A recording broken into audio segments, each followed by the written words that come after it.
Ano po ba talaga itong Nipah virus at paano po ito naiiba doon sa COVID-19?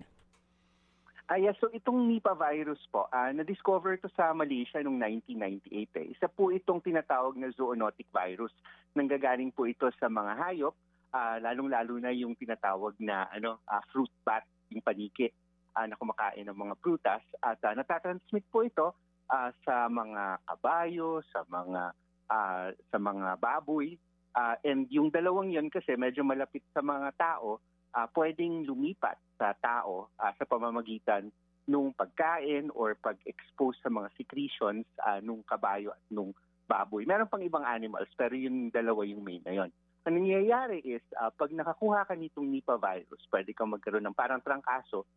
Pero may mga tao na nagde-develop ng tinatawag na encephalitis. Ito po ay pagmamaga sa utak at mga 50% po ng tao pwedeng mamatay sa ganito. Oo, at yun yung ayaw nating mangyari. Kasi yung symptoms nitong Nipah virus, doctor, medyo similar sa COVID, pero kapag lumala, pwede nga mapunta sa encephalitis. Puntahan natin ito nangyayari ngayon sa West Bengal, India. Meron po dyan ngayon na 5 kumpirmadong may Nipah virus na health workers at merong 100 katao ang naka-quarantine sa ngayon. Pero as of now, dito po sa Pilipinas, wala pa naman po tayong kaso nito. Though, kung di ako nagkakamali, 2014, tama po ba nagkaroon tayo nito sa Sultan Kudarat? Yes po, tama po yan. Actually, wala pa namang kaso na na-report or any kind of suspects na kaso sa ngayon. Ngunit noong 2014, nagkaroon po ng outbreak sa Sultan Kudarat.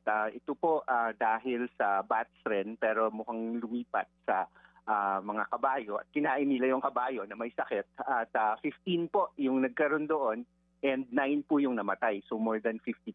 Pero after that, wala na. Actually, noong 2023, nangyari nito na nagkaroon ng alert. Kaya rin-visit rin natin yun at that time. And ganito naman po talaga, meron talaga from time to time na lumalabas na Nipah virus outbreak. Oo, noon po bang time na yon, Doc, doon po sa mga nagkaroon, meron po bang namatay? Kasi ang pinangangamba daw dito sa Nipah virus, yung fatality rate po nito. Yes po, yung sa Sultan Kudarat, out of 15 na nagkaroon, 9 po yung namatay.